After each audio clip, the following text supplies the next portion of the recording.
대기업 시청자 신성홀딩스 주주 여러분들 반갑습니다. 신성홀딩스 관련돼서 여러분들이 투자하시면서 알고 계셔야 되는 이슈와 주가에 영향을 미칠 만한 요소들 전달하는 멘토 이진욱입니다. 자, 우리 신성홀딩스 하게 되면 최근에 이 조국 정치 테마주로 엮이게 되면서 주가가 굉장히 가파른 상승이 나왔습니다. 그래서 오늘은 사실 정치 테마 얘기는 안 할 거고요. 이 회사가 사실 아시다시피 자회사로 식품 회사들을 또 두고 있는 상황이죠. 그렇기 때문에 식량 관련된 이슈가 불거질 때마다 또 함께 급등을 하는 종목이기도 합니다. 자, 오늘도 갭이 12% 뜨면서 주가 고가까지 17% 달성을 했던 또 종목이기도 하죠. 그래서 오늘의 주가 상승은 과연 뭐 때문인가? 이 부분을 좀 함께 체크를 해보도록 하면서 기술적 분석으로 우리가 더 봐야 되는 중요 포인트들은 또 뭐가 있는지 이런 부분들 하나하나 재밌고 쉽게 얘기해보는 시간 가져보도록 하겠습니다. 자, 이슈 체크 함께 해보도록 하겠습니다. 뉴스 보신 분들은 해당 소식 접하셨을 거라고 생각이 드는데요. 이 브라질 남부 쪽에 엄청난 양의 폭우가 왔다라고 합니다. 그 양이 어느 정도 되는지를 봤더만 원래 이게 2달치 정도가 내려야 될 양이 사흘 만에 내렸다라고 합니다. 그래서 사흘간 내리면서 엄청난 기록적인 폭우를 우리가 맞이하게 됐고, 그에 따라서 인명 피해라던가 여러 가지 등등 피해가 있었는데, 우선 영상을 통해서 어느 정도가 피해가 됐는지 우리가 좀 확인을 해보도록 하죠. 자, 영상에서 보시다시피 사실 이 건물들이 그리고 자동차도 잠긴 모습들을 우리가 확인해 볼 수가 있습니다. 경기장도 물에 잠겨 있는 모습을 볼 수가 있죠. 자, 그래서 보트를 타고 다니고 있습니다. 지금 다 잠겨가지고. 그래서 이런 식으로 사실 막상 가보면 이제 뭐라고 얘기를 하냐면, 여기 보면 지금 집이 다 잠겼잖아요. 이런 식으로. 그래서 모든 어떤 집의 1층이 다 잠겼다라고 해요. 그러면 사실 대부분의 농작물이라던가 가축을 사용하는 시설들이 다 잠겼다라고 볼 수가 있겠죠. 그에 따라서 오늘 이 대두 관련주, 식량 관련주들이 대부분 큰 상승이 나왔다 이렇게 볼 수가 있는데, 그러면 이 브라질이라는 나라가 어느 정도에 해당이 하냐 이걸 보게 되면 일단 세계 4위에 해당하는 곡물 생산국 중에 하나입니다. 근데 중요한 거는 이 곡물 수출 같은 경우는 세계 2위인 나라이다. 그렇기 때문에 이러한 곡물 피해가 생긴다라고 하면 전반적인 곡물이나 식량 가격 상승을 일으킬 수 있는 중요 국가 중에 하나인 것을 우리가 알 수 있죠.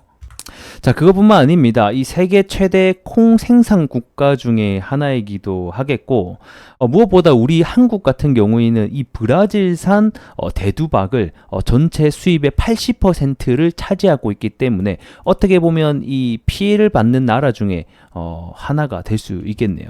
자, 그러면 이번에 구체적으로 입은 피해액을 좀 전반적으로 보게 되면 일단 대두 먼저 볼겠습니다. 아직 수확하지 않는 이 대두가 전체적으로 다 물에 현재 지금 잠겨 있는 상황이고, 이 기존에 예상한 수확량 같은 경우에는 약 2,200만 톤을 수확할 것으로 예상이 됐는데, 이게 지금 이번 폭우로 인해서 1,900만 톤까지 내려갈 것으로 전망이 되고 있습니다. 수치로만 보게 되면 약 15% 가량이 줄어든다라는 소리가 될 것 같고, 하지만 해당 수치는 아직까지 정확하게 집계된 것이 아니기 때문에 더 올라갈 수 있다는 점 참고 말씀드리도록 하겠습니다. 그래서 현재 수확된 그 문제가 이것도 있지만, 수확된 곡물 자체가 보관했을 거 아니에요. 저장 창고라든지. 근데 이 저장고도 전체적으로 물에 잠겨 있어가지고 이 피해가 심한 지역 같은 경우에는 미리 수확한 작물 역시 70%에서 80%는 손상이 될 것으로 전망이 되면서 참 이 곡물 가격이 올라가는 우리나라 물상도 밥값도 올라간 소리가 여기까지 또 들리기도 하네요. 자, 그리고 이제 해당 곡물뿐만 아니라 이 가축이죠. 돼지고기라든지 가금류 이런 부분에 있어서 공장도 현재 완전히 중단된 상태라고 하고 있고요. 또 브라질 하게 되면 우리가 가장 많이 떠올리는 게 브라질산 닭 이런 거 있잖아요. 그래서 이번에 피해를 입은 곳 중에 하나가 이 닭고기 생산량의 11%나 브라질 전체에 해당됩니다. 그리고 돼지고기 같은 경우에는 20%나 해당되는 지역이기 때문에 좀 피해가 있을 것으로 현재 예상이 되고 있습니다.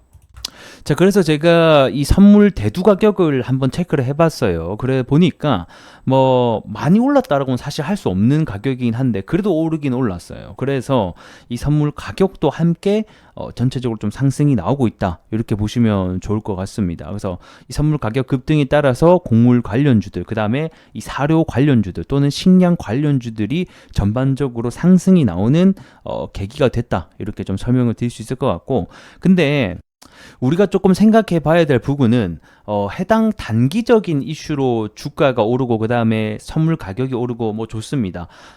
이거를 지속성이 과연 있을까? 우리는 주식인의 입장으로서는 이런 부분을 좀 생각을 해봐야 된다라는 거겠죠.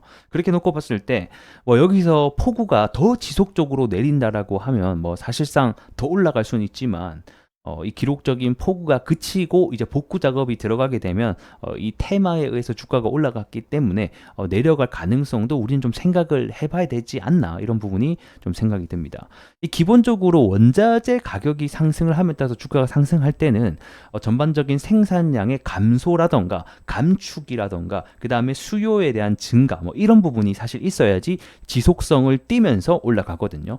최근에 오르고 있는 원자재들 전반적으로 2차 전지 아니고 AI 관련된 뭐 구리라던가 뭐 이런 부분들이 오를 때도 보게 되면 전반적으로 수요가 많이 끌어당기게 되면서 더불어서 구리에 대한 감축 소식도 함께 겹쳐져면서 주가가 많이 올라갔거든요. 그래서 지속성을 본다라고 하면 조금 우리가 의문을 가질 수 있다. 하지만 단기적인 이슈가 불거져서 주가가 올라갔다, 이렇게 좀 정리를 하면 좋을 것 같습니다.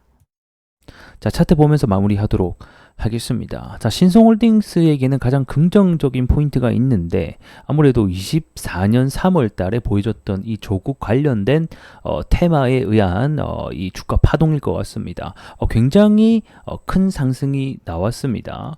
주가 상승률로만 보게 되면 한 70%, 80% 정도 가까이 상승이 나왔는데 그 기간이 한 달도 안 되는 기간 안에 나와줬다라는 것은 그만큼 힘이 있는 종목이다라는 것을 알 수가 있고, 거래 대금, 거래량 역시 1000억 이상을 보여주게 되면서 어느 정도 이 시장에서 대두가 받는 종목이 될 것 같습니다.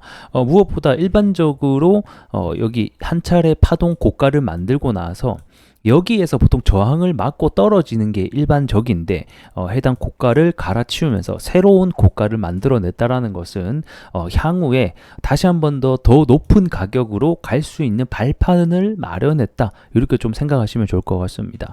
그래서 뭐 어쨌든 간에 이런 조국 테마에 의해서 주가가 가장 큰 상승을 보여줬기 때문에 중장기적으로 보시는 분들이라고 하면 27년 결국 대선을 기다려 볼 수밖에 없을 것 같습니다. 그래서 27년 대선을 기다리면 사실 이 조국 이분이 생각보다 지지율이 굉장히 높았어요. 저도 좀 놀랐는데 이번에 정당 지지율도 높았기 때문에 아마도 대선에 나올 것 같죠. 그래서 이런 대선 테마 인물주가 될 것 같다. 보통 대선 테마 인물주는 2년 전부터 주가가 상승하는 특징을 보여주니까 23년도 올해에는 좀 뭐 여기서 이렇게 왔다 갔다 박스권 그리면서 하다가 점차적으로 25년 때부터 인물 테마주로 올라가지 않겠나, 또 이렇게 보고 있습니다. 그래서 그런 부분들 우리가 장기적인 관점 보셨으면 좋겠고, 이 최근에 주가가 올랐던 것은 방금 보셨다시피 이런 식량 안보 그리고 이 대두 가격 상승, 홍수 이런 문제 때문에 올랐습니다. 여기서도 갭을 뜨게 됐는데 여기는 아시다시피 이 정제형 공급업체가 중대 재해 사고로 인해서 식품 전반적으로 영향이 갈 수 있다라는 소식 때문에 주가가 상승이 나왔었죠. 자, 그리고 오늘 어쨌든 간에 갭을 뜨긴 했는데 중요한 것은 오늘 이슈가 과연 지속이 될 수 있을까?